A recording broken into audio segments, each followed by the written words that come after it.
आपने इसको पेपर में नहीं बताना। अपना अगर प्लेटो के क्वेश्चन आए तो आपने उसमें उसका बैकग्राउंड नहीं लिखना। इट्स अ बिग नो, आपने नहीं बताना। ये मैं बार बार आपको इसलिए बता रहा हूँ क्योंकि स्टूडेंट्स अक्सर ये काम करते हैं कि वो बैकग्राउंड उन्होंने पढ़ा होता है, बुक में कहीं पे पढ़ लेते हैं, किसी टीचर के मुंह से सुन लेते हैं, वो जाके उसको क्वेश्चन में भी एज इट इज हम मॉक सीरीज जब चेक कर रहे होते हैं उसमें लिखा होता है, उन्होंने बैकग्राउंड की हेडिंग दे के नीचे उन्होंने अपना 15-20 मिनट एक सेक्शन पूरा वेस्ट करते हैं। इस सेक्शन के आपको कोई नंबर सब्जेक्टिव में नहीं मिलेंगे, पर ये बैकग्राउंड आपको बताने का मकसद ये होता है कि इसमें से आपका ऑब्जेक्टिव का सेक्शन निकलता है। तो ऑब्जेक्टिव का सेक्शन बैकग्राउंड के लिहाज से इंपॉर्टेंट है, लेकिन इसको आपने अपना सब्जेक्टिव क्वेश्चन अटेम्प्ट करते हुए इसकी हेडिंग नहीं बनानी। अगेन इसकी हेडिंग नहीं बनानी 15-20 मिनट इस पे आपने अपने वेस्ट नहीं करने पेपर के। ठीक है, बैकग्राउंड में आपको बता देता हूँ कि प्लेटो जो डेट ऑफ बर्थ है वो है, ईयर आपने सिर्फ याद रखना है 427 BC। BC का मतलब है बिफोर क्राइस्ट, यानी कि जीसस क्राइस्ट के पैदा होने से पहले की बात है जब प्लेटो ने अपनी थ्योरी दी थी। ये इतनी पुरानी थ्योरी है। ठीक है, प्लेटो की थ्योरी इंपॉर्टेंट है, ये one of the earliest political thinkers में से था। इसकी थ्योरी इसने जो दी थी वो इसने बहुत पहले दी थी, अराउंड 399 BC में दी थी इसने अपनी थ्योरी। इसका डेट ऑफ बर्थ का ईयर आप लिख लें 427 BC। अब BC ईयर का आपको ये पता होना चाहिए कि बिफोर क्राइस्ट, जीसस क्राइस्ट के पैदा होने से पहले के जो जितने भी ईयर हैं वो डिक्रीजिंग ईयर्स में हम उसको लिखते हैं कि पैदा अगर कोई 427 BC में हुआ ना तो उसमें फिर डिक्रीजिंग ईयर में उसको उसने जाके ना भरना है 347 BC। अब आप ये ना कहें कि ये शायद उन्होंने उल्टा लिख दिया है। BC ईयर्स जो है ये हमेशा डिक्रीज होते हैं, AD ईयर्स जो है वो हमेशा इंक्रीज की तरफ चलते हैं। ये जो भी हमारा कॉमन एरा इसको बोलते हैं, जो ईयर्स कॉमन एरा से स्टार्ट होते हैं after the birth of Jesus Christ, वो अब जो है वो 80 में और वो इंक्रीजिंग नंबर में चल, जो जीसस क्राइस्ट के पैदा होने से पहले के जो ईयर्स हैं वो डिक्रीजिंग में आ। ये कॉन्सेप्ट आप लोगों ने फिर इसको मिक्सअप नहीं करना। तो डेट ऑफ बर्थ जो है प्लेटो की वो 427 BC है, और डेट ऑफ डेथ का जो ईयर है वो 347 BC है। ये अक्सर एमसीक्यूज में पूछा होता है, तो आप ये प्लीज लिख लें। इसकी बर्थ प्लेस जो है वो एथेंस है।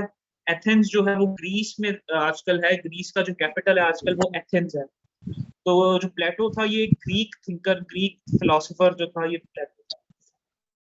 ठीक है, और उस टाइम पे ग्रीस ग्रीस जो है वो ग्रीस एज कंट्री एग्जिस्ट नहीं करता था। एथेंस जो थी एक सिटी स्टेट थी, सिटी स्टेट थी ये। ठीक है, अब इसका सिटी स्टेट का मतलब क्या है? It is a complete state that consisted of one city only. City state का मतलब ये होता है कि उस टाइम पे एक ही सिटी थी वो एथेंस, और उसको सिटी स्टेट इसलिए कहते थे कि वो कंप्लीट स्टेट थी, अपने आप में एक कंप्लीट स्टेट थी। अब की आजकल की जो स्टेट है और उस जमाने की जो स्टेट है ये दोनों सेम नहीं है, आपने ये चीज ध्यान में रखनी है। उस टाइम में आजकल की जो स्टेट है वो हम कंट्री को कहते हैं, पूरी कंट्री को, जिसके डिफरेंट सिटीज टाउन्स सब मिलके जो है वो एक सिटी एक कंट्री का जो है वो कंपोज होती है। तो आजकल की जो कंट्री है उसको हम स्टेट कहते हैं, लेकिन उस जमाने में स्टेट कहा जाता था सिटी स्टेट्स को। जो प्रोविंस। एथेंस प्रोविंस नहीं है, ये सिटी स्टेट है। सिटी स्टेट है, सिटी स्टेट आप ऐसे रखें जैसे लाहौर एक सिटी है ना, उस टाइम पे एथेंस जो है वो एक सिटी था, लेकिन उसको हम सिटी स्टेट कहते थे। एक सिटी जो थी वो उसके अंदर डिफरेंट टाउन्स होते थे और वो सारे टाउन्स मिल के ना एक सिटी स्टेट बनाते थे। तो प्लेटो कहाँ पे पैदा हुआ? एथेंस में पैदा हुआ, जो कि एक सिटी स्टेट थी। इसी तरह इसी जमाने में ना इनकी मिलती जुलती एक और सिटी स्टेट थी जिनके साथ एथेंस की राइवलरी थी, वो थी स्पार्टा। SPARTA, Sparta. स्पार्टा भी एक सिटी स्टेट थी। एथेंस वर्सेस स्पार्टा जो है ये इनका एक राइवलरी थी। तो प्लेटो जो है वो एथेंस में पैदा हुआ, और एथेंस उस टाइम पे एक सिटी स्टेट थी। और सिटी स्टेट जो है it is a complete state that consisted of one city only. ठीक है, ये बर्थ प्लेस का इसका हमने डिस्कस कर लिया। अब इसकी एजुकेशन पे एजुकेशन का ये है कि प्लेटो ने जो अपनी अर्ली एजुकेशन ली वो अपने घर से ली।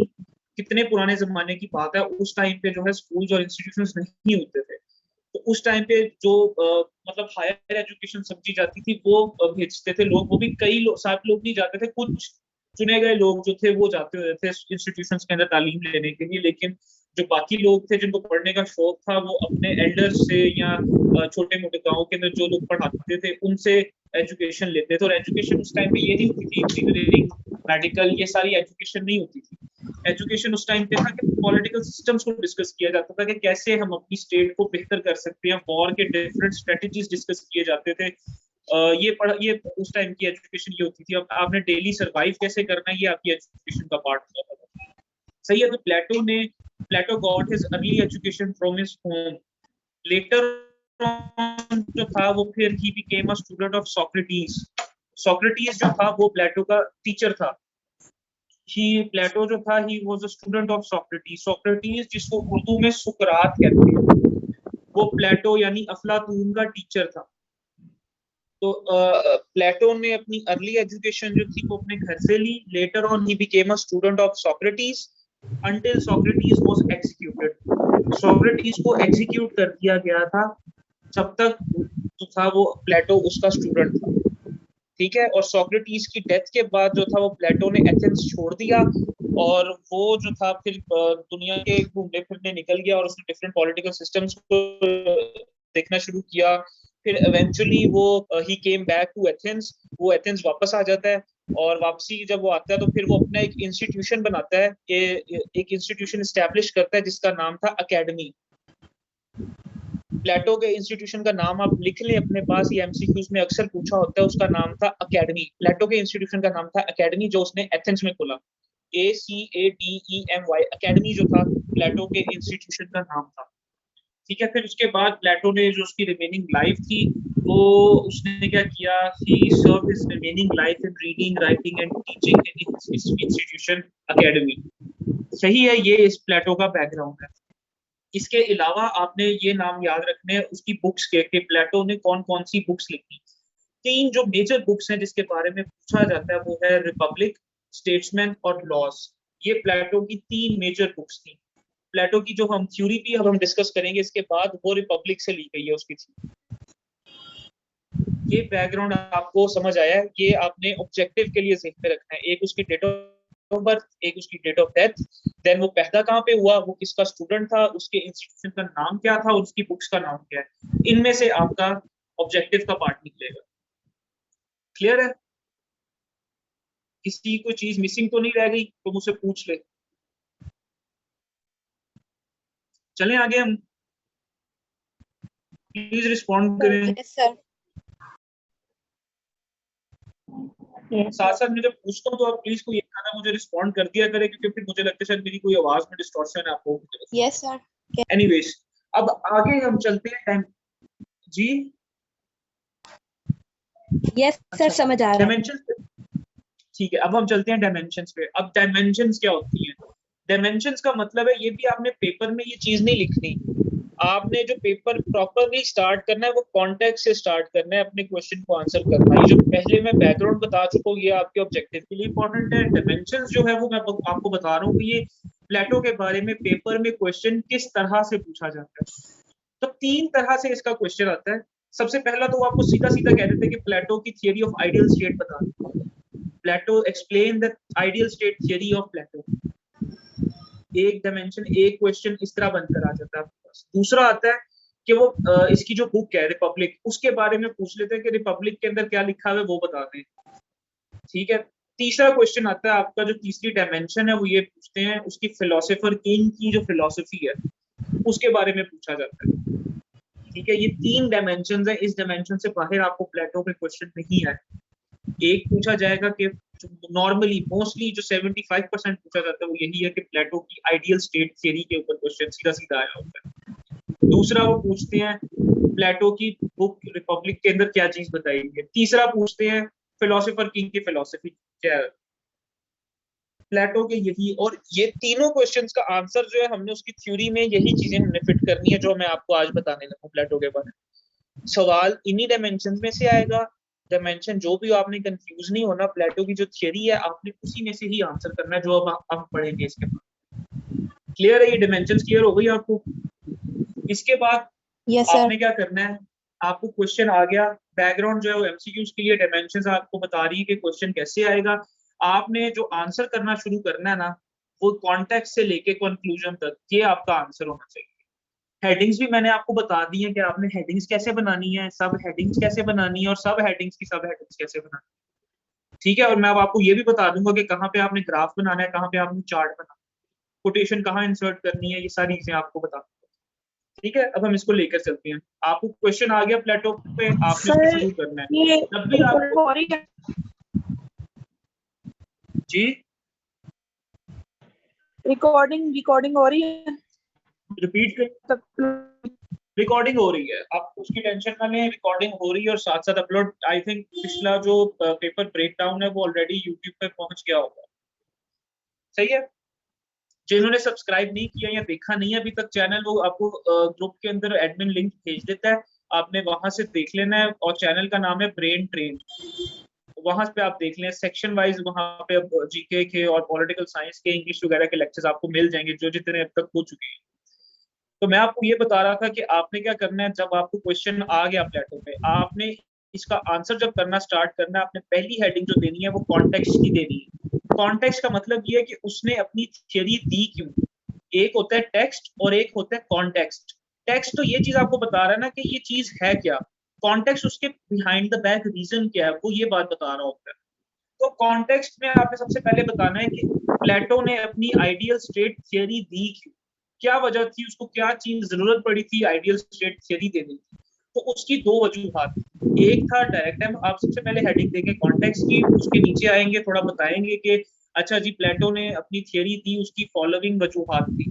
पहली वजह आप डिस्कस करेंगे ए हेडिंग डाल के, डायरेक्ट डेमोक्रेसी की वजह से। अब मैं आपको ये बात बता दूं कि हमने एमसीक्यूज में पढ़ा था कि ओल्डेस्ट डेमोक्रेसी एथेंस को कहते हैं, तो वो कॉन्सेप्ट यहाँ पे यूज होता है कि ओल्डेस्ट डेमोक्रेसी कैसे थी एथेंस में। अच्छा, प्लेटो के टाइम में क्या था, जो सिटी स्टेट्स थी ना, मैंने आपको बताया था concept of city state was already there, और वहां पे वो लोग प्रैक्टिस कर रहे थे डायरेक्ट डेमोक्रेसी।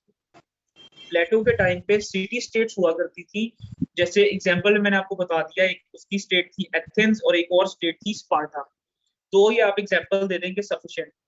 सिटी स्टेट्स का कॉन्सेप्ट तो हुआ करता था, सिटी स्टेट की आप डेफिनेशन बता देंगे वो क्या होती थी, और फिर उसके आप बता देंगे कि वहां पे फॉर्म ऑफ गवर्नमेंट जो थी वो थी डायरेक्ट डेमोक्रेसी की। डायरेक्ट डेमोक्रेसी हुआ करती थी वहां पे। अब डायरेक्ट डेमोक्रेसी क्या होता है, डायरेक्ट डेमोक्रेसी मींस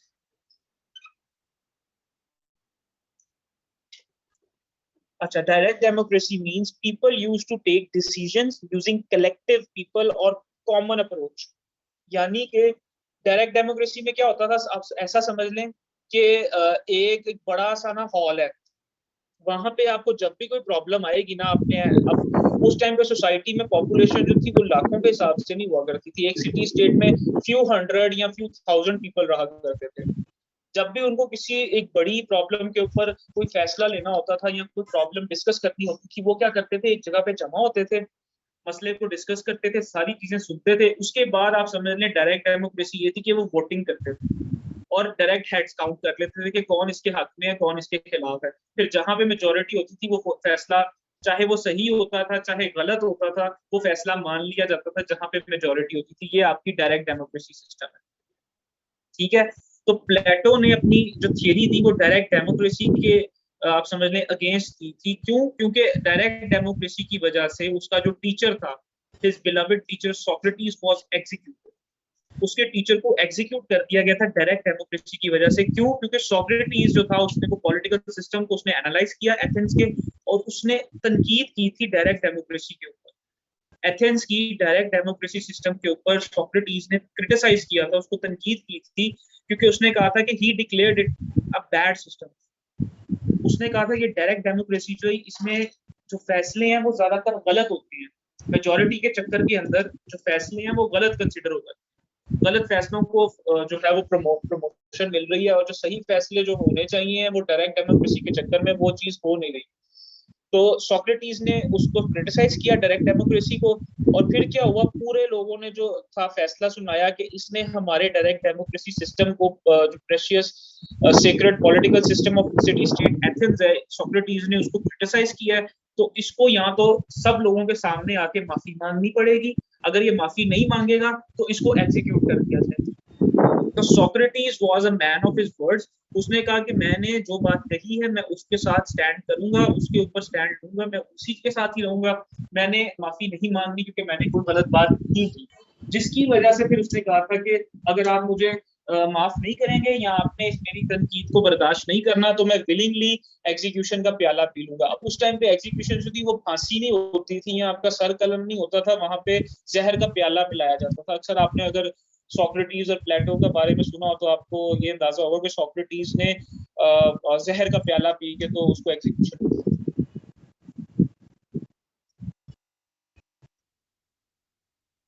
ठीक है, तो जब सोक्रेटिस को एग्जीक्यूट कर दिया गया और डायरेक्ट डेमोक्रेसी सिस्टम जो एथेंस का था वो सोक्रेटिस के क्रिटिसिज्म को बेयर नहीं कर पाया, इसकी वजह से प्लेटो ने जो था उसने भी इसके डायरेक्ट डेमोक्रेसी सिस्टम को क्रिटिसाइज किया और in order to reject that direct democracy system Plato gave ideal state theory. ठीक है, आप अब पहली वजह आपको समझ आ गई कि डायरेक्ट डेमोक्रेसी की वजह से प्लेटो ने अपनी आइडियल स्टेट। क्लियर है आपको ये? Yes sir. Yes sir. Next point है कि उसने, अच्छा ये आपने, मैंने आपको ये समझाने के लिए इतनी लंबी डिबेट की है, आपने इस डायरेक्ट डेमोक्रेसी सिस्टम को 3 से 4 लाइनों के अंदर बता देना है। एक वजह कि डायरेक्ट उस टाइम पे सिटी स्टेट्स का कॉन्सेप्ट था, सिटी स्टेट्स एथेंस में वो लोग रहते थे, सिटी स्टेट एथेंस में उस टाइम पे डायरेक्ट डेमोक्रेसी होती थी, जिसके अंदर जिसको क्रिटिसाइज किया था सोक्रेटिस ने, जो कि प्लेटो का टीचर था। उसके क्रिटिसिज्म की वजह से सोक्रेटिस को एग्जीक्यूट कर दिया गया और उसने फिर प्लेटो ने अपने टीचर की वजह से डायरेक्ट डेमोक्रेसी को रिजेक्ट करते हुए प्लेटो ने आइडियल स्टेट की थ्योरी दी। जस्ट इन इस तरह की 3-4 लाइनों के अंदर आपने बता देना कि डायरेक्ट डेमोक्रेसी की वजह से उसने अपनी आइडियल स्टेट थ्योरी दी। ज्यादा लंबा आपने इसको ट्रैक नहीं करना। नेक्स्ट है पेलोपोनेशियन वॉर। अब मैंने आपको बताया ऑलरेडी के सिटी स्टेट 2 थी उस टाइम पे जो मेजर थी, जो जिनका हमने जिक्र करना है यहाँ पे। एक तो एथेंस है, दूसरी है स्पार्टा, SPARTA स्पार्टा। और मैंने आपको ऑलरेडी बताया कि स्पार्टा और एथेंस के अंदर जो थी वो एक किस्म की राइवलरी थी।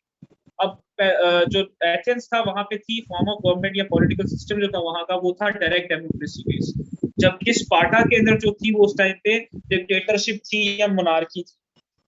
अब मोनार्की जो है उस टाइम पे अच्छी कंसिडर की जाती थी। आपने जो आजकल की मोनार्की है उसको वैसे नहीं लेना, उस टाइम की जैसे डायरेक्ट डेमोक्रेसी और डेमोक्रेसी अलग थी, हम अलग ले रहे हैं, सिटी स्टेट का कॉन्सेप्ट अलग ले रहे हैं, वैसे उस टाइम की मोनार्की भी डिफरेंट थी, उस टाइम की डिक्टेटरशिप भी जो थी वो डिफरेंट थी। तो स्पार्टा के अंदर थी डिक्टेटरशिप या मोनार्की कह लें, और जो एथेंस था यहाँ पे थी डायरेक्ट डेमोक्रेसी। और इन दोनों में क्या थी, वॉर ब्रेक हुई जिसको कहते हैं पेलोपोनेशियन वॉर। अब इस पेलोपोनेशियन वॉर के अंदर एथेंस जो था उसको डिफीट हो गई at the hands of Sparta.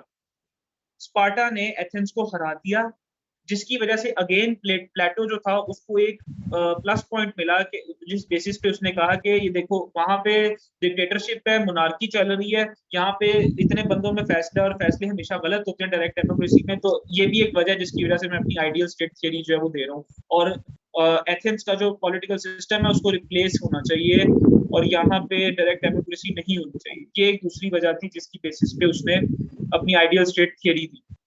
Clear है? कॉन्टेक्स्ट आपको क्लियर हो गया? Yes sir. कोई क्वेश्चन आपका?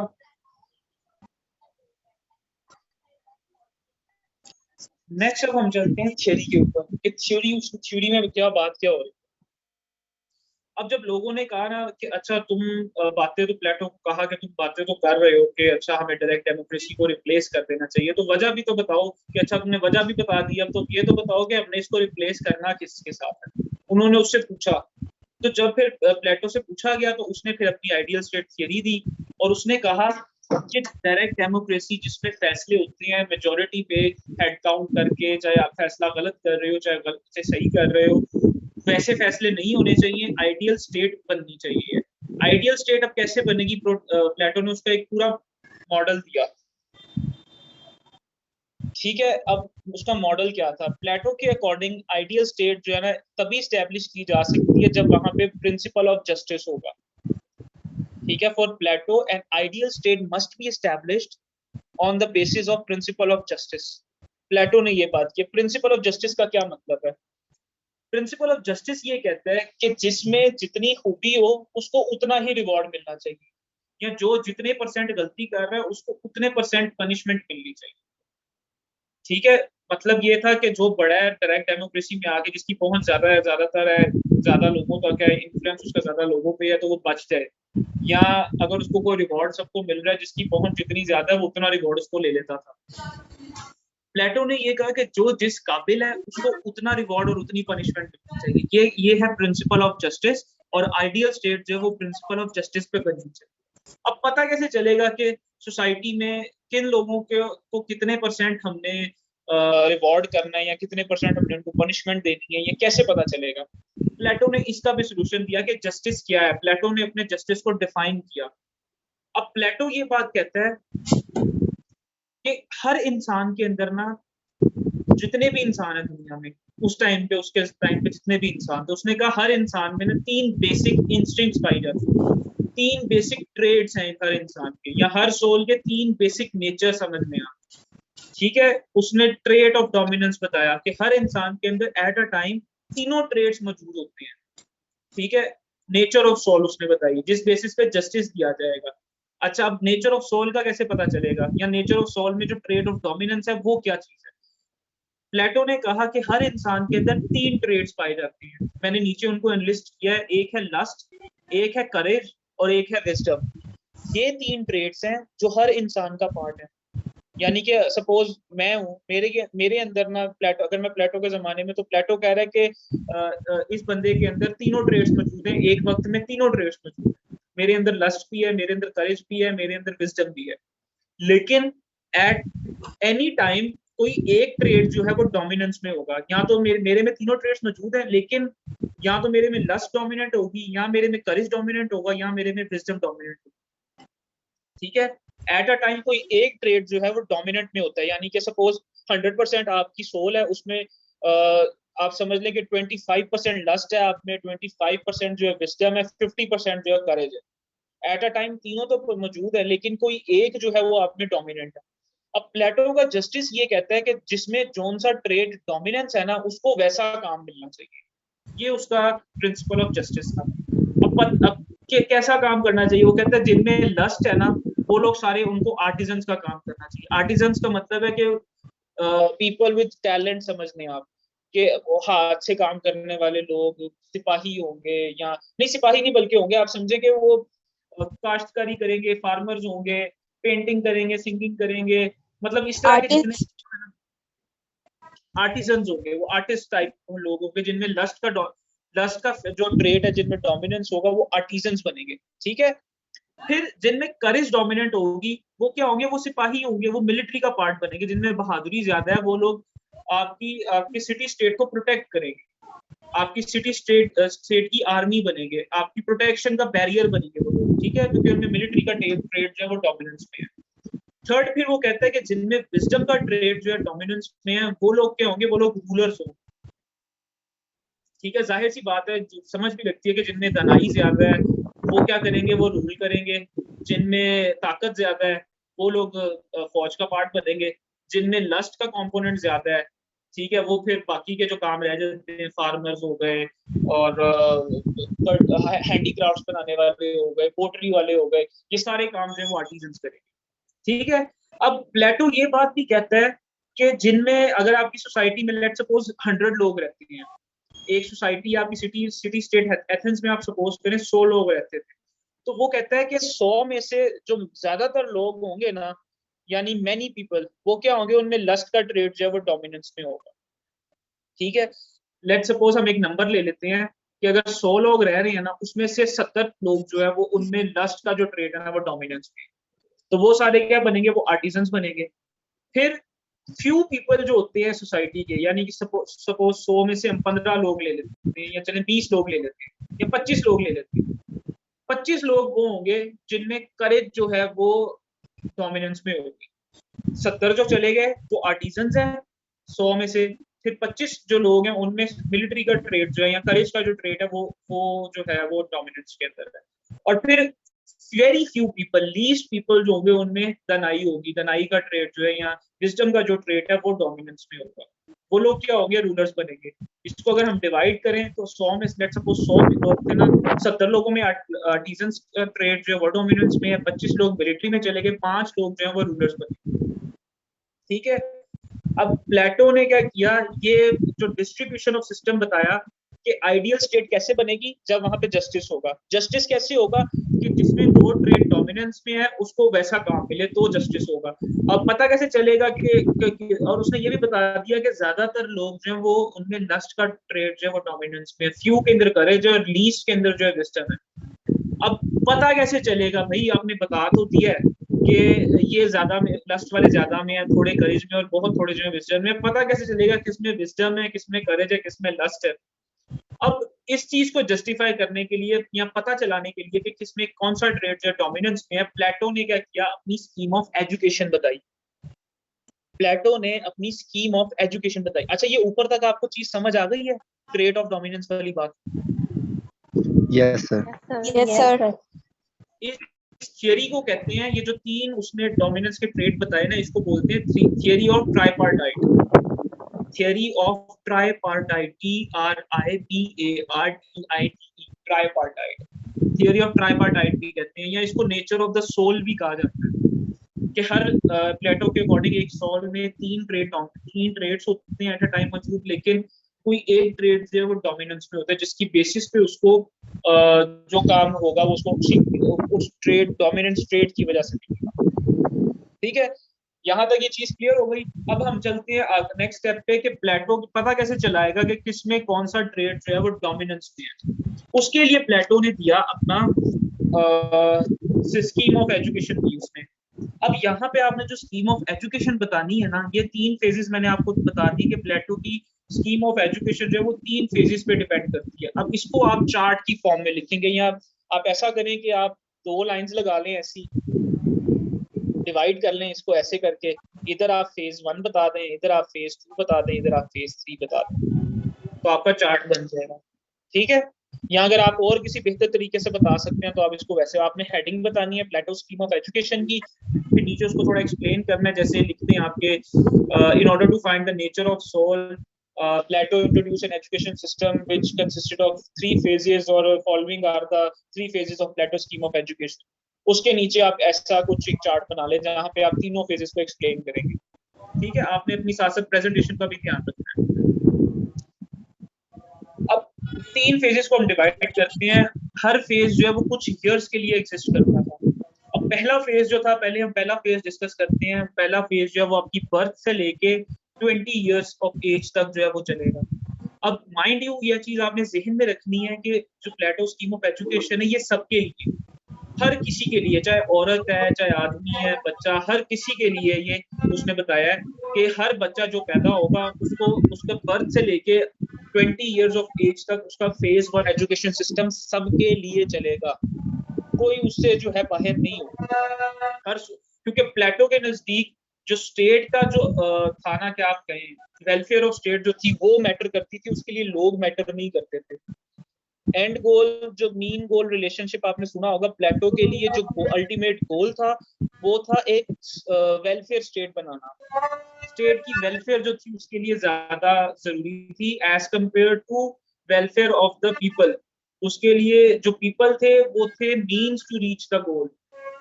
People are means to reach the goal, और गोल क्या था, उसके लिए आइडियल स्टेट बनानी थी उसने। सही। तो अब फेज 1 में क्या होता है कि जैसी बच्चा पैदा हुआ ना, उसको दे दिया जाता था एक स्टेट अपॉइंटेड मदर के लिए। स्टेट अपॉइंटेड मदर के पास दे दिया जाता, यानी कि जो उसकी नेचुरल मदर है ना, वो उसकी माँ तो है, लेकिन उसको जो उसकी तालीमो तरबियत करेगी वो स्टेट अपॉइंटेड मदर करेगी। यानी कि जो जितना भी उसने एजुकेशन सिस्टम बनाया वो सारा स्टेट कंट्रोल्ड होगा, प्राइवेट एजुकेशन नहीं है ये, आप समझ लें गवर्नमेंट एजुकेशन दे रहा है। ठीक है, तो गवर्नमेंट एजुकेशन में एक स्टेट अपॉइंटेड मदर, जिसको आप समझ लें टीचर ही है किस्म की, तो टीचर को दे दिया जाएगा उस बच्चे की तालीम और तरबियत के लिए।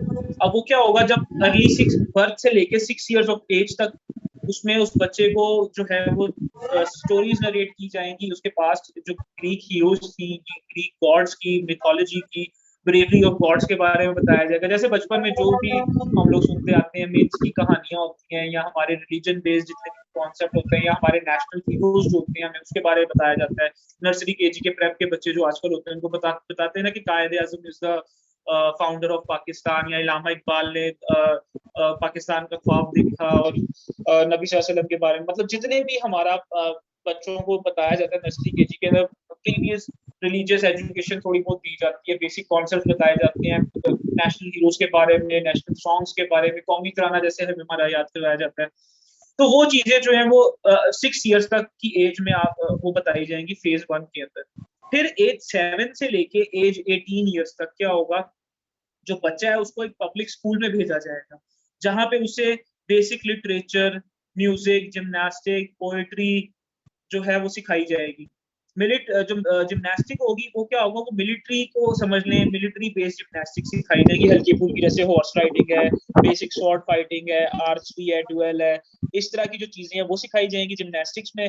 फिर वो लस्ट के ट्रेड के लिए क्या सिखाया जाएगा, म्यूजिक सिखाया जाएगा, लिटरेचर, जो पेट्रियोटिक लिटरेचर है, जितना पेट्रियोटिक उसका समझ लें आप म्यूजिक है, वो सारा सिखाया जाएगा उसके अंदर। और बेसिक साइंस के सब्जेक्ट्स जो है वो करवाए जाएंगे, और ये सारा सिस्टम एज 7 से लेके एज 18 ईयर्स तक चलेगा। ठीक है, बेसिक चीजें सिखाई जाएंगी। अब क्या होगा, जब वो बंदा 18 साल का हो जाएगा, बंदा या बंदी जो भी है, फिर 2 साल के लिए एग्जाम्स कंडक्ट किए जाएंगे इस फीस में। 2 साल के लिए, यानी कि एज 19 से लेके एज 20 ईयर्स तक एग्जाम्स कंडक्ट होते हैं। अब क्या होता था, जो बंदे या बंदियां ये एग्जाम्स पास कर लेते थे उनको फेज 2 एजुकेशन सिस्टम में भेज दिया जाता था, और जो लोग फेल हो जाते थे ये एग्जाम के अंदर, वो क्या थे, वो फिर ये सिस्टम बता देता था कि जो लोग फेज 1 एग्जाम्स क्लियर नहीं कर पा रहे, उनमें जो है लस्ट का जो ट्रेड है वो डोमिनेंस। ये चीज समझ आई आपको? Yes sir. Yes sir. यानी कि फेज 1 में जब 2 साल के अंदर एंड पे एज 19 से लेके एज 20 तक जब एग्जाम्स कंडक्ट होते हैं, उसके अंदर क्या होता है कि जो लोग ये एग्जाम्स पास कर जाते हैं उनको फेज 2 एजुकेशन सिस्टम में भेज दिया जाता है। जो लोग फेल हो जाते हैं तो उनमें पता चल जाता है कि हाँ भाई ये लोग लस्ट वाले हैं, इनमें लस्ट का ट्रेड जो है ये डोमिनेंस में है, तो ये लोग क्या, ये आर्टिजन्स बने। क्लियर है? नेक्स्ट क्या है, फिर फेज 2 जो है वो नेक्स्ट 15 साल के लिए कंटिन्यू होता है, एज 21 से लेके एज 35 ईयर्स तक। इसके अंदर क्या होता है, इसमें बेसिक साइंसेस को सिखाया जाता है, फिलोसफी, मैथमेटिक्स वगैरह बेसिक चीजें बताई जाती है साइंस की। फिर उसके बाद जो मिलिट्री है ना, मिलिट्री की जिम्नास्टिक्स जो है उसको थोड़ा एनहेंस कर दिया जाता है। ठीक है, मतलब उसमें एडवांस किस्म के horse riding, sword fighting, archery, dual और जितने भी टूल्स वगैरह होते हैं मिलिट्री के, वो सारे उसमें सिखाए जाते हैं, और बेसिक साइंस जो है वो करवाई जाती है। फिर क्या होता है, जब वो बंदा 35 ईयर्स तक तो पहुंच जाता है, 15 साल गुजर जाते हैं, फिर दोबारा एग्जाम्स कंडक्ट होते हैं। अब जो ये वाले एग्जाम्स पास कर लेते हैं वो चले जाते हैं फेज 3 एजुकेशन सिस्टम, और जो लोग फेल हो जाते हैं इस एग्जाम में, वो लोग होते हैं जिनमें करेज का जो ट्रेड है ना वो डोमिनेंस में है, तो ये लोग जो होंगे ये मिलिट्री में चले जाएंगे। ये चीज समझ लगी आपको? Yes sir. ठीक है। फिर नेक्स्ट क्या होता है, जो लोग फेज 3 में चले जाते हैं, ये वाला जो है जो, अच्छा मुझे एक बात बताएं, इनमें से कौन से जो लोग हैं फेज 1 एजुकेशन वाले जो लोग हैं वो ज्यादा होंगे, फेज 2 एजुकेशन वाले ज्यादा होंगे, या फेज 3 एजुकेशन वाले ज्यादा होंगे? फेज 1 वाले ज्यादा। फेज 1 वाले ज्यादा होंगे, क्योंकि प्लेटो ऑलरेडी बता चुका है जो लोग फेज 1 फेल कर रहे हैं वो लोग कौन है, जिनमें लस्ट का ट्रेड डोमिनेंस में, और उसने ये बात भी बता दी है कि सोसाइटी में वो लोग ज्यादा हैं जिनमें लस्ट का ट्रेड डोमिनेंस में है। उनसे थोड़े काम जो है वो करेज वाले हैं जो फेज 2 में जाएंगे, और वहां से फेल होने के बाद वो मिलिट्री का पार्ट बन जाएंगे। और जो बहुत काम सोसाइटी का 2 से 3%, 5% जो लोग चंक है, वो सारे वो लोग होंगे जो फेज 3 में जाएंगे। अब फेज 3 में क्या होगा, फेज 3 में अब म्यूजिक और लिटरेचर हो और जिम्नास्टिक और ये सारी चीजें निकाल दी जाएंगी। नेक्स्ट 15 साल यानी एज 36 से लेके एज 50 ईयर्स तक इनको एडवांस साइंस सब्जेक्ट्स पढ़ाए जाएंगे, एडवांस फिलोसफी पढ़ाई जाएगी, एडवांस मैथमेटिक्स और सारे एडवांस साइंस स्किल्स सिखाए जाएंगे। और जो एग्जिस्टिंग रूलर्स होंगे इस टाइम पे, जो एथेंस को रूल कर रहे होंगे, इनको उनके साथ सॉर्ट ऑफ इंटर्नशिप्स करवाई जाएंगी, हैंड ऑन एक्सपीरियंस दिलवाया जाएगा कि भाई आपने हर मामला को, सिटी स्टेट को कैसे अफेयर्स को मैनेज करना है। ठीक है, तो 50 इयर्स तक इनको नेक्स्ट 15 साल ये सारी advance mathematics, philosophy, sciences, hands on experience with current existing rulers, सारा एक्सपीरियंस दिलवाया जाएगा। और फिर जब ये लोग 50 साल के हो जाएंगे ना, फिर एक समझ लें सॉर्ट ऑफ टेस्ट लिया जाएगा। ये सारे लोग जो इस फेज 3 एजुकेशन सिस्टम में पहुंचेंगे, ये सारे रूलर्स होंगे। ठीक है, इनमें से जो टेस्ट में जो सबसे ऊपर आएगा ना, जो सारी स्किल्स में मास्टर होगा, उसको समझ लें वो बंदा वो होगा जो मेन रूलर होगा। और जो बाकी जो लोग इसकी फेज 3 एजुकेशन में जो लोग इसके साथ आए होंगे वो इसके समझ लें मिनिस्टर्स बन जाएंगे। यानी कि जो इसमें जो हर चीज पे मास्टर होगा वो होगा फिलोसोफर किंग। उस बंदे को कहेंगे जो जिसने हर चीज पे एजुकेशन सिस्टम में टॉप पे आया, जो टॉपर है, वो है द फिलोसोफर किंग। जो बाकी सारे उसके इस फेज 3 के अंदर जो आप समझ लें बैचमेट्स होंगे, वो सारे उस फिलोसोफर किंग के मिनिस्टर्स बन। एक स्टेट को चलाने के लिए सिर्फ आपको हेड ऑफ द स्टेट तो नहीं ना चाहिए, आपको फाइनेंस मिनिस्टर भी चाहिए, आपने अपनी फॉरेन मिनिस्ट्री भी बनानी है, आपने अपनी हेल्थ को भी देखना है, डिफरेंट मिनिस्टर्स चाहिए होंगे जो भी उस टाइम पे लगते थे, वो ना आप जेल में रखें। लेकिन ये जितने भी फेज 3 तक पहुंचेंगे सारे रूलर्स हैं, जो इनमें टॉपर है वो फिलोसोफर किंग है, और बाकी सारे जो हैं वो इसके हेल्पर समझ लें, असिस्टेंट समझ लें फिलोसोफर किंग के, या मिनिस्टर समझ लें, वो बन जाएंगे। एजुकेशन सिस्टम आपको क्लियर है सारा ये? Yes sir. किसी का कोई क्वेश्चन? सर मेरा है वो पूछना था कि अगर जैसे फेज 2 में सबको जिम्नेजियम कराएंगे तो उनकी तो प्रैक्टिस हो जाएगी, तो फेल हो जाएंगे तो उन्हें क्यों मिलिट्री में डालेंगे? अच्छा सवाल है आपका। अच्छा, अब ये चीज है कि वो लोग जो आपका एजुकेशन सिस्टम है ना, अब जैसे मैंने आपको बताया फेज 2 के अंदर एडवांस किस्म की मिलिट्री जिम्नास्टिक्स तो करवाई जा रही है, लेकिन उसके साथ बेसिक साइंस, फिलोसफी और मैथमेटिक्स भी तो करवा रहे हैं ना। अब जो लोग, अब इसका प्रोसीजर ये था कि जो लोग भी इस फेज 2 का एग्जाम दे रहे हैं उसमें सब एग्जाम्स, जैसे आपके ऊपर एक रिस्ट्रिक्शन है ना कि आप CSS का एग्जाम्स दे रहे हैं, आपके 12 सब्जेक्ट्स हैं तो आपने 12 में 40% मार्क्स लेके पास होना है। वैसे ही फेज 2 के अंदर और फेज 1 के अंदर ये रिस्ट्रिक्शन थी कि जितने भी सब्जेक्ट्स पढ़ाए जा रहे हैं उसमें सब ने पास होना है। किसी एक आधे में अगर आप फेल हो ना तो आप समझ लो कि आप उस पूरे एग्जाम में फेल हो। जैसे हमारे CSS का रूल है कि आपने बेशक 700 नंबर लिए हैं, आप अगर इंग्लिश ऐसे में फेल है ना तो आप पूरे ओवरऑल CSS के अंदर फेल है। इसी तरह ही जो लोग जो मिलिट्री वाले थे जिनमें करेज का ट्रेड जो डोमिनेंस में था, वो लोग एडवांस मिलिट्री जिम्नास्टिक्स तो सारे एस कर जाते थे, घोड़सवारी भी कर लेते थे, तलवारबाजी भी कर लेते थे, डुअल भी कर लेते थे। लेकिन जब बात आती थी फिलोसफी की, साइंस की, मैथमेटिक्स, उसमें वो लोग रह जाते थे। तो फिर इस तरह ये बात पता चलती कि जो लोग सब चीज में मास्टर है ना वो फेज 3 में तो चले गए, वो लोग रूलर्स हैं। रूलर को सब सारे मतलब वो होना चाहिए, मास्टर ऑफ ऑल होना चाहिए।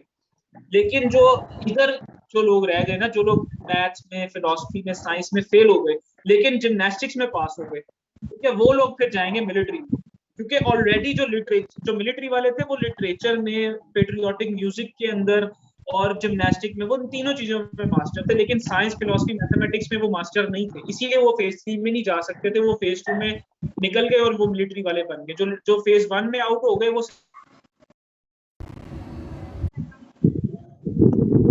यस। अब नेक्स्ट पे हम चलते हैं। सारी चीजें उसने बता दी कि आइडियल स्टेट बनाने के लिए क्या चाहिए है।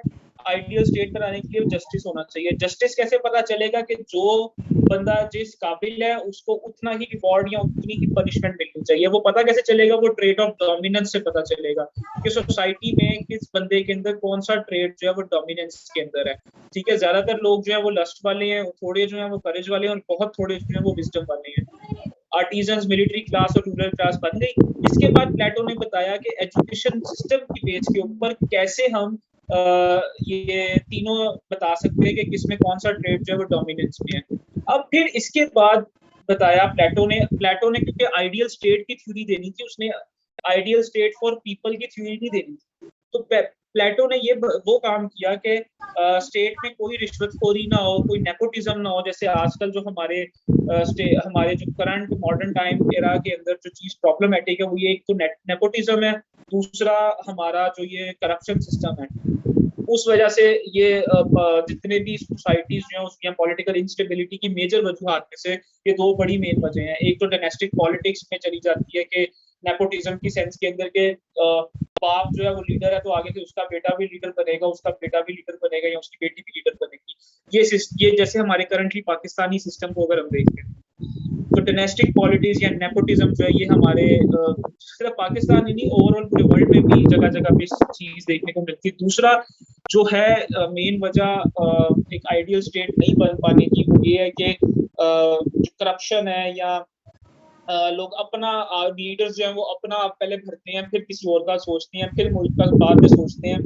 तो उस चीज को खत्म करने के लिए प्लेटो ने क्या किया, आइडियल स्टेट बनानी थी ना, तो उसने स्कीम ऑफ कम्युनिज्म निकाल दी।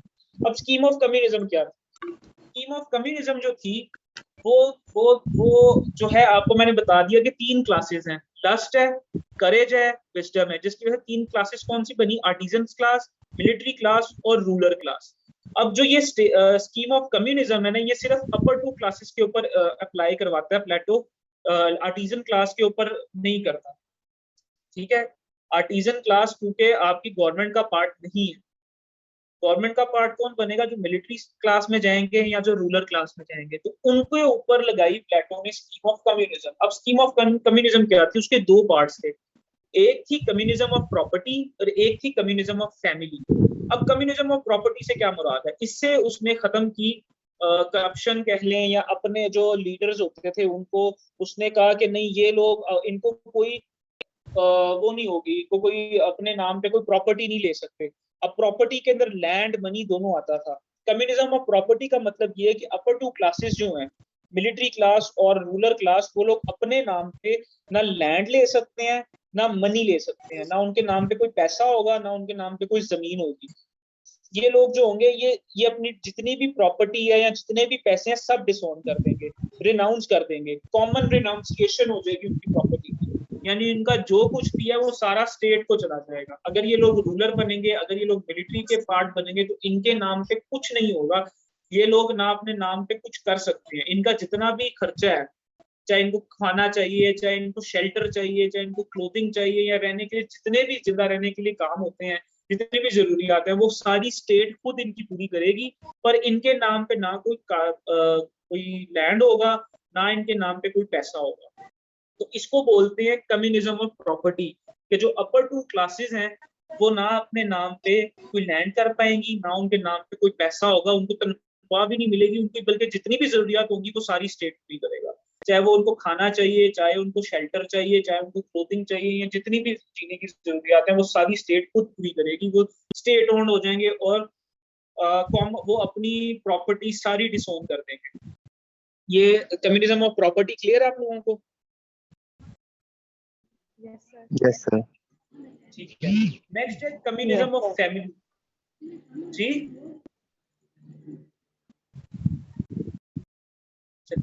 नेक्स्ट है कम्युनिज्म ऑफ फैमिली। अब ये क्या चीज है? अब आप मुझे ये बात बताएं कि लोग जो है वो करप्शन करते हैं, वो किस लिए करते हैं? मेन वजह तो ये होती है कि चले उन्होंने अपना आप देखना है, अपने बाद वो किस लिए करते हैं, वो होती है फैमिली।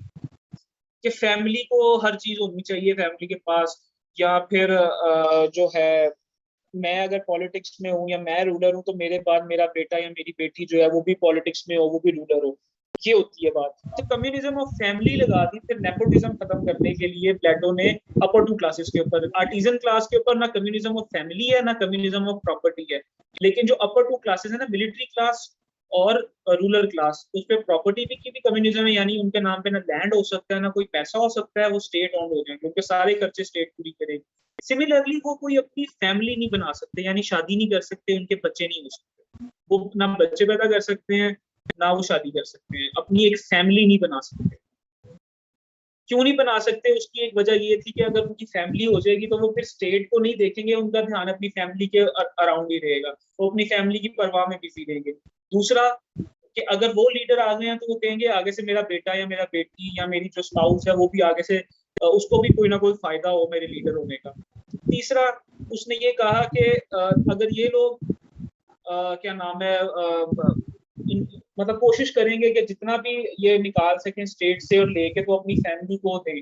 तो इस चीज को खत्म करने के लिए उसने क्या किया, प्लेटो ने लगा दी कम्युनिज्म ऑफ फैमिली। यानी अपर 2 क्लासेस जो हैं वो अपनी प्राइवेट फैमिली ओन नहीं कर सकते। ठीक है, ये बात क्लियर है आप लोगों को? कम्युनिज्म ऑफ प्रॉपर्टी और कम्युनिज्म फैमिली, ये इसने करप्शन और नेपोटिज्म को अवॉइड करने के लिए ये अपर 2 क्लासेस के ऊपर उसने ये रिस्ट्रिक्शंस लगा दी। क्लियर? Yes sir. अच्छा, अब इसने ये कहा कि आप वो क्या नाम है नहीं कर सकते, जो अपर 2 क्लासेस हैं शादी करके ये फैमिली नहीं बना सकते, लेकिन इनको मेट करना अलाउड था। अपनी सिमिलर क्लास के अंदर, यानी कि रूरल क्लास वालों के साथ मिलिट्री क्लास वालों के साथ मीटिंग कर सकते हैं, और अगर उससे उनको कोई रिप्रोडक्शन होती है तो वो क्या होगा, वो दोबारा फिर एक दूसरे से नहीं मिलेंगे, जो पार्टनर्स होंगे वो दूसरे से नहीं मिलेंगे, और जो बच्चा होगा वो दोबारा स्टेट अपॉइंटेड मदर के पास चला जाएगा, और उसका दोबारा से वही साइकिल शुरू हो जाएगा स्कीम ऑफ एजुकेशन के अंदर। स्टेट अपॉइंटेड मदर जो है वो उसको सारी एजुकेशन सिस्टम देगी, और उस बच्चे को फिर वो देखा जाएगा कि उस बच्चे में कौन सा ट्रेड डोमिनेंस है। अगर वो रूरल में हुआ तो वो अपनी बेस पे रूलरशिप तक पहुंचेगा। अगर नहीं हुआ, आर्टिजन में है तो आर्टिजन में चला जाएगा, मिलिट्री में है तो मिलिट्री में आ जाएगा, लेकिन वो नेपोटिज्म के जरिए आगे नहीं आ सकता। ये चीज क्लियर है आपको? Yes sir. ठीक है। अब प्लेटो ने एक और बात भी की, मैंने आपको ऑलरेडी बता दिया कि प्लेटो के लिए मीन्स जो थे वो पीपल थे, और वो अल्टीमेट गोल क्या था कि उसने आइडियल स्टेट बनानी है, किसी भी तरीके से उसने आइडियल स्टेट बनानी है, डायरेक्ट डेमोक्रेसी को खत्म करना है, उसको लोगों से कोई कंसर्न नहीं था। उसने ये कहा कि अगर कोई बच्चा पैदा होता है जो डिसेबल है या जिसमें कोई डिफॉर्मिटी है, तो उस बच्चे को वहीं पे एग्जीक्यूट कर दिया जाएगा, वो बच्चा स्टेट के काम नहीं आ सकता, तो उसकी कोई जरूरत नहीं। ये एक उसके सिस्टम का उसने जो आप समझ लें एक नेगेटिव इमेज जो था वो ये था कि कोई बच्चा जो डिसेबल पैदा हुआ है, जिसमें कोई डिफॉर्मिटी है, जो किसी भी तरीके से स्टेट की हेल्प नहीं कर सकता या उसके एजुकेशन सिस्टम का पार्ट नहीं बन सकता, उसको वहीं पे एग्जीक्यूट कर दिया जाएगा। क्योंकि अगेन वही बात के प्लेटो के लिए स्टेट जो था वो अल्टीमेट गोल था, आइडियल स्टेट, और जो लोग थे वो मीन्स थे। ठीक है। प्लेटो के लिए जो स्टेट इंटरेस्ट थे वो पैरामाउंट थे, लोगों के इंटरेस्ट पैरामाउंट नहीं थे। एक और चीज आप ज़हन में रखिएगा कि जो प्लेटो की एजुकेशन सिस्टम है ना, उसके 3 फीचर्स थे। एक तो ये कि ये स्टेट कंट्रोल्ड एजुकेशन होगी, यानी कि प्राइवेट एजुकेशन नहीं है, ये गवर्नमेंट एजुकेशन। ये उसका आप समझ लें फीचर था उसकी एजुकेशन सिस्टम का। दूसरा था कि ये जो एजुकेशन है ना, ये सबके लिए है, हर सिटीजन के लिए है, चाहे वो आदमी है चाहे वो औरत है, ये सबके लिए है। ये क्लियर है आपको? हर किसी पे कंपलसरी है, हर किसी ने जो है एजुकेशन सिस्टम के थ्रू गुजरना है। और तीसरी चीज ये थी कि जो अपर 2 क्लासेस थी उस पे लगाई स्कीम ऑफ कम्युनिज्म, यानी कि नेपोटिज्म और करप्शन को खत्म करने के लिए कम्युनिज्म ऑफ प्रॉपर्टी लगाई और कम्युनिज्म ऑफ फैमिली लगाई। प्लस आर्टिजन क्लास के ऊपर उसने कोई ऐसी रिस्ट्रिक्शन नहीं लगाई जिनमें लस्ट का जो ट्रेड डोमिनेंस में था वो लोग आर्टिजन्स बन जाएंगे और वो लोग शादी फिर कर सकते हैं, उनकी प्राइवेट फैमिली भी हो सकती है, अपनी फैमिली भी बना सकते हैं वो, और अपने नाम पे चाहे वो जितनी मर्जी लैंड रखें, जितने मर्जी पैसे बना सकते हैं बनाए। ये चीज आपको क्लियर है? Yes sir. किसी का क्वेश्चन?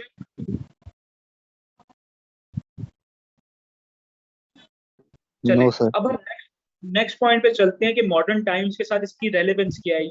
ये बहुत इंपॉर्टेंट पॉइंट है, लोग इसको अक्सर मिस कर जाते हैं कि थ्योरी बता देते हैं, सारी थ्योरी अच्छे से बता देते हैं। यहाँ तक अगर आप स्कीम ऑफ कम्युनिज्म तो लिख कर आएंगे, कॉन्टेक्स्ट से स्टार्ट करें और स्कीम ऑफ कम्युनिज्म पे आप एंड कर दें, तो आपको 11 से 12 नंबर इजीली मिलते हैं। ये सारी चीजें आप ऐसे बताएं, लेकिन अक्सर वो क्वेश्चन में आपको अगेन बताइएगा ये बात।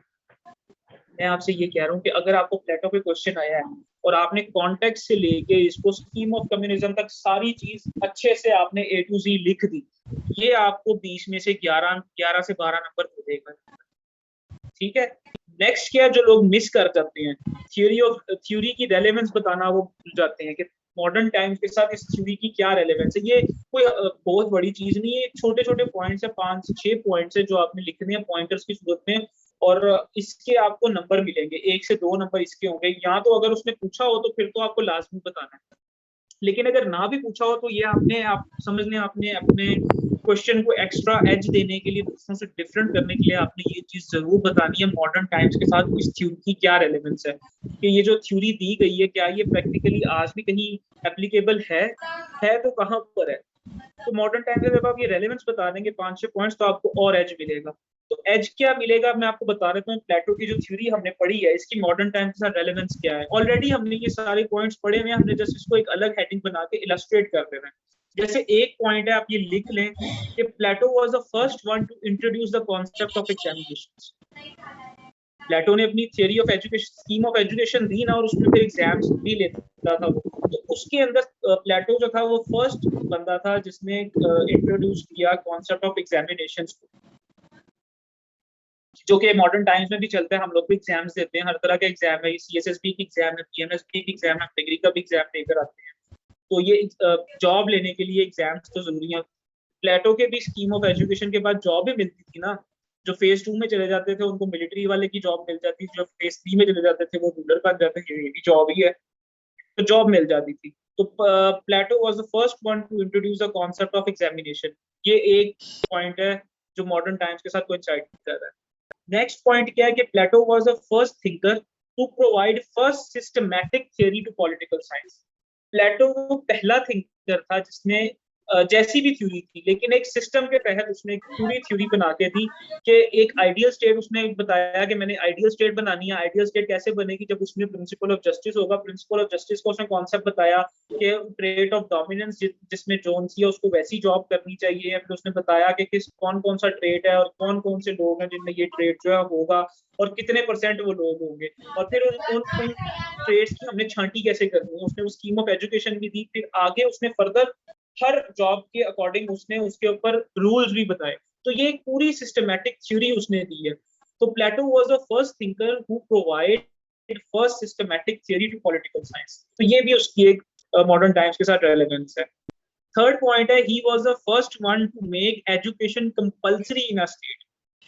अब मैंने आपको जैसे बताया कि प्लेटो की स्कीम ऑफ एजुकेशन थी जो थी वो हर किसी के लिए कंपल्सरी थी और 50 साल तक उसका एजुकेशन सिस्टम चलता था। एक बंदे की 50 साल एज हो जाती थी तब तक उसका एजुकेशन सिस्टम जो है वो चलता था। तो ही was the first one to make education compulsory in a state. ये भी एक मॉडर्न टाइम के साथ रेलेवेंस है। आजकल भी आप देख लें हर स्टेट के अंदर एजुकेशन जो है वो कंपल्सरी है। इस्लाम ने भी यही बात कही है कि बल्कि ये अगर आप कोट करना चाहें यहाँ पे वो हदीस के जो एजुकेशन है it is compulsory for everyone. नबी सल्लल्लाहु अलैहि वसल्लम की हदीस है को आप आदमी हो औरत हो आपके लिए एजुकेशन तालीम हासिल करना जो है आप सब पे फर्ज है। का वो जो है तलबुल इल्मी फरीज़तुन अला कुल्ली मुस्लिमीन, ये सारी जो है ये आप यहाँ पे बेशक लिख भी सकते हैं। नेक्स्ट जो है इस एक पॉइंट वो ये ही is considered to be one of the pioneers of feminism. Feminism का वो पायनियर था। कैसे?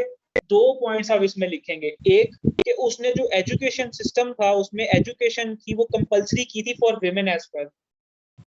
विमेन के लिए भी उसने एजुकेशन कंपल्सरी करार दी थी। तो ये फेमिनिज्म के अंडर एक पॉइंट आता है। सेकंड पॉइंट इसमें ये आता है जो फिलोसोफर किंग का कॉन्सेप्ट था उसमें जरूरी नहीं है कि रूलर जो है वो एक आदमी ही बने। फिलोसोफर किंग जो है वो एक आदमी ही हो। अगर टॉप पर कोई लड़की है तो फिलोसोफर किंग वो लड़की भी बन सकती। उसने ये अलाउ किया था कि ही was the one who allowed women to join the artisan class, ruler class, military class, or even to become the philosopher king if she is capable. ठीक है। और लास्ट पॉइंट जो आपने इसमें लिखना है कि इसमें कोई अर्ली चाइल्ड मैरिज जो थी वो अलाउ नहीं थी इसके सिस्टम में। कैसे? उसने कहा था कि कोई भी जो अपर 2 क्लासेस हैं वो तो शादी कर ही नहीं सकते। जो आपको शादी करनी है उसकी मिनिमम एज जो है, कोई बताएगा इसमें क्या एज डिसाइड हुई होगी? 20 ईयर। आपने एजुकेशन सिस्टम देखा है सारा, उसमें मिनिमम 20+ ईयर्स जो है। क्योंकि जब कोई बच्चा पैदा होता है तो उसको क्या किया जाता था, स्टेट अपॉइंटेड मदर को दे दिया जाता था और पहला एग्जाम कंडक्ट होता था 18 साल से 19 साल तक। जब तक ये डिसाइड नहीं होता कि इसमें ये आर्टिजन ट्रेड है या इसमें वो लस्ट का ट्रेड है तब तक वो क्या है वो उस बच्चे की शादी नहीं हो सकती। जब वो 20 इयर्स का एग्जाम फेल करेगा उसके बाद वो आर्टिजन क्लास बन जाएगा और बाकी सारे क्या होंगे, अपर 2 क्लासेस में चले जाएंगे। जो अपर 2 क्लासेस है उस पे स्टेट ऑफ वो स्कीम ऑफ कम्युनिज्म लगी हुई है, वो लोग प्रॉपर्टी नहीं बना सकते अपनी फैमिली के अंदर, तो वो लोग तो निकल गए। तो 20+ ईयर्स जो है वो मिनिमम एज है प्लेटो की आइडियल स्टेट में मैरिज के लिए। तो ये हम एक पॉइंट बनाएंगे कि know early child marriage was allowed in plateaus ideal state. Clear है ये पॉइंट? किसी को कोई कंफ्यूजन? Yes, sir.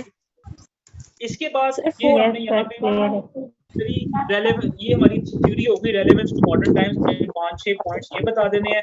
और या बिलीव करें इसकी वजह से आपको बहुत एज मिलेगा, 1 से 2 नंबर आपके और बढ़ जाएंगे मजीद। और प्लेटो की स्कीम ऑफ एजुकेशन जो है ये आपने इस तरह नहीं लिखनी कि हेडिंग्स बना पैराग्राफ की शक्ल में, आपने इसका चार्ट बनाना है प्रॉपर। फेज 1, फेज 2, फेज 3 उसमें आप एज बताएंगे, फिर नीचे आप बताएंगे कौन कौन से सब्जेक्ट्स को पढ़ाता था और इसके रिजल्ट जो है वो किस ईयर ऑफ एज के अंदर एग्जाम्स कंडक्ट होते हैं, फिर रिजल्ट आता था, आपने हर चीज बतानी है। फिर इसके बाद जब आप ये theory of relevance modern times लिखेंगे, आप कंक्लूड करेंगे इसको, ऐसे कंक्लूड करेंगे कि आपने जितना भी ऊपर सारा हम बता चुके हैं ना प्लेटो के बारे में, उसको आपने मजीद 6 से 7 लाइनों के अंदर आपने इसका कंक्लूजन बताना है कि इसमें आप सारी चीजें बताएंगे कि Plato was a student of Socrates, he analysed Peloponnesian war, direct democracy, और he gave a systematic theory of ideal state of depending upon the principal of justice. और उसके अंदर आपने सारी चीजें जितनी भी हमने पढ़ी है समराइज करना है, आपने इसको 7 से 8 लाइनों के अंदर आपने इसको समराइज करना है। और अगर आप इसमें एंड पे कोई कोटेशन लिखना चाहें प्लेटो की, कोई लिख दें, वरना आप अच्छा सा अगर ये कंक्लूजन भी लिखें तो आपके 14 से 15 नंबर आप इसमें से प्लेटो के ऊपर सिक्योर कर सकते हैं, और ये बहुत अच्छा स्कोर है। सर अगर आपके 15 मार्क्स ईच क्वेश्चन, आपने 4 क्वेश्चन अटेम्प्ट किए और अच्छे से किए, इस तरह की हेडिंग्स बना के, चार्ट्स बना के, कोटेशन लिख के, कंक्लूड करके, मॉडर्न टाइम्स का थ्योरी की रेलेवेंस बता के, 20 में से 15 आपके हर क्वेश्चन में आए हुए हैं, तो 15 कोर्स या 60, उधर से आपके 15 एमसीक्यूज में आए हो तो 75 ये बन जाते हैं आपके 100 में से मार्क्स। अगर आप इसको ऐसे लेके चलेंगे, डिवाइड करके, हर चीज को काउंट करके कि आपने इसको कहाँ तक लेना है, क्वांटाइज करें अपनी टाइम को भी और क्वांटिफाई करें अपनी आप राइटिंग को भी, और हर पेज पे आप डेडिकेटेडली काम करें कि मैंने इसको इतना यहाँ तक लेकर चलना है, आपके मार्क्स सिक्योर है, हर पॉइंट के नंबर। जी कोई क्वेश्चन पूछ रहा था? सर इसमें हम डिसेबल चाइल्ड वाला भी ऐड कर सकते हैं? डिसेबल चाइल्ड वाला भी आप ऐड करेंगे, लेकिन वो मॉडर्न टाइम के साथ वो रेलेवेंस तो नहीं है ना। मॉडर्न टाइम में ये तो नहीं ना होता कि जो डिसेबल है या डिफॉर्मिटी है किसी के अंदर, उसको हम एग्जीक्यूट कर देते हैं, ऐसा तो नहीं होता। यस स्टेट तो नहीं ये काम करती ना, वो तो प्लेटो का एक। अच्छा, एक मजे की बात ये है कि ये ideal state theory, ideal state theory, आपको ये चीज पता होनी चाहिए कि आइडियल कभी अचीव नहीं हो सकता ना, प्रैक्टिकल और आइडियल में फर्क होता है। ठीक है, तो प्लेटो की ये जो थियरी थी ना आइडियल स्टेट थियरी, ये उसने जस्ट आप समझ लें बुक्स के अंदर लिखी हुई है, कभी इम्प्लीमेंटेड नहीं हुई, ये कभी कहीं इम्प्लीमेंट नहीं की गई। एथेंस वालों ने उससे पूछा था ना कि आप ये रिजेक्ट तो कर रहे हो, तो वजह भी तो बताओ, वजह बताइए तो इसका सोल्यूशन भी तो दो।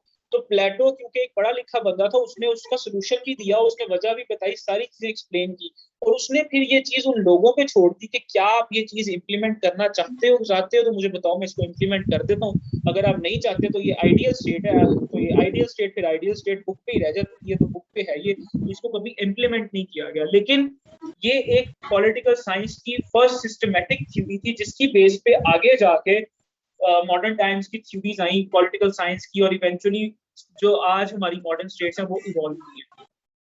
क्लियर है आपको ये? Yes sir. Sir can you repeat fourth point? Scheme of communism वाला, फेमिनिज्म वाला। अच्छा, प्लेटो जो था ये हमने मॉडर्न टाइम के साथ रेलेवेंस में, आजकल आपको पता है ना फेमिनिज्म पे बड़ी डिबेट चलती है, आप चाहे थर्ड वर्ल्ड कंट्री क्यों ना हो, लेकिन फेमिनिज्म जो है आप कहीं पे भी एस्केप्ड नहीं है। हमारे पाकिस्तान में, इंडिया में हम देखते हैं फेमिनिज्म के ऊपर बहुत सारी मूवमेंट्स चलती हैं, हमारा और आज सो कॉल्ड वो भी चलता है, डिफरेंट किस्म की मूवमेंट्स हैं। तो फेमिनिज्म पूरे वर्ल्ड पे छाई हुई है, तो हमने फेमिनिज्म के साथ, क्योंकि हमने जब ये थ्योरी पढ़ी तो उसके अंदर हमने एक पॉइंट ये देखा कि प्लेटो जो था he is one of the pioneers of feminism. कैसे? एक तो उसने एजुकेशन जो थी वो सारी विमेन के लिए, चाहे आप विमेन है चाहे आप मैन है, सबके लिए कंपलसरी की थी ना। हमने स्कीम ऑफ एजुकेशन में देखा, चाहे बच्चा Yes, sir. लड़का है या लड़की है, सबके लिए एजुकेशन जो है उसने सब पे कंपलसरी की। कंपलसरी क्या कि उसने मतलब सबको धकेला के नहीं, जबरदस्ती कहा कि अगर आपने, क्योंकि उसके लिए आइडियल स्टेट मैटर करती थी, उसके लिए लोग मैटर नहीं करते थे, और आइडियल स्टेट बनाने के लिए उसको अच्छे मेहनती और काबिल बंदे चाहिए थे, चाहे वो आदमी हो चाहे औरत हो। उसको दिमाग चाहिए था, उसको ये नहीं चाहिए था कि दिमाग किस वेसल के अंदर है। ठीक है, वेसल जो है वो फीमेल भी हो सकती है, वेसल मेल भी हो सकता है, उसको सिर्फ एक अच्छा क्वालिटी ब्रेन चाहिए था अपनी आइडियल स्टेट बनाने के लिए। तो उसने एजुकेशन जो थी वो कंपलसरी की फॉर एवरीवन इंक्लूडिंग विमेन। तो ये हम फेमिनिज्म के अंदर एक पॉइंट ये लिखेंगे। सेकंड पॉइंट हम ये लिखेंगे, he allowed women, he was the one who allowed women to join the artisan class, ruler class, military class, or even to become the philosopher king. अगर आपके उस पूरे बैच में 50 इयर्स ऑफ एजुकेशन बैच के अंदर topper and पे अगर आदमी निकलता है तो वो फिलोसोफर किंग बन सकता है। अगर उस टॉपर, उस पूरे बैच के टॉपर जो कोई लड़की है टॉपर ही समझ लेना, तो वो भी फिलोसोफर किंग बन सकती है। उसमें जितनी काबिलियत है, अगर वो उसमें लस्ट का ट्रेट जो है वो डोमिनेंस में, तो वो आर्टिजन में जा सकती है। अगर उसमें जो करेज का ट्रेट है वो डोमिनेंस में, तो वो मिलिट्री के अंदर भी जा सकती है। अगर उसके अंदर विजडम का ट्रेट डोमिनेंस में है, तो वो रूलिंग क्लास में भी जा सकती है। और अगर वो उस रूलिंग क्लास के एग्जाम को टॉप करे, तो वो फिलोसोफर किंग भी बन सकती है। तो उसने अगेन वही बात है, उसको दिमाग से गर्ज थी, क्योंकि उसने आइडियल स्टेट बनानी थी। उसको वेसल से गर्ज नहीं थी कि वो ब्रेन, जो क्वालिटी ब्रेन है वो किस वेसल के अंदर है। उसको चाहिए था क्वालिटी ब्रेन अपनी आइडियल स्टेट बनाने की। स्किल्स चाहिए थी उसको, वो स्किल्स चाहे किसी भी बंदे में हो या बंदी में हो, उसको वो मैटर नहीं करता। तो he was one of the pioneers of feminism because he allowed women to get educated. He made education compulsory for all women, and he even allowed to women join the artisan class, rural class, military class, or even become the philosopher king if she is capable. Clear है ये चीज? Yes sir. ठीक हो गया। और किसी का कोई क्वेश्चन? चैट देख लेते हैं, मैं एक सेकंड आपकी स्क्रीन बंद कर रहा हूँ। चैट में किसी का कोई क्वेश्चन?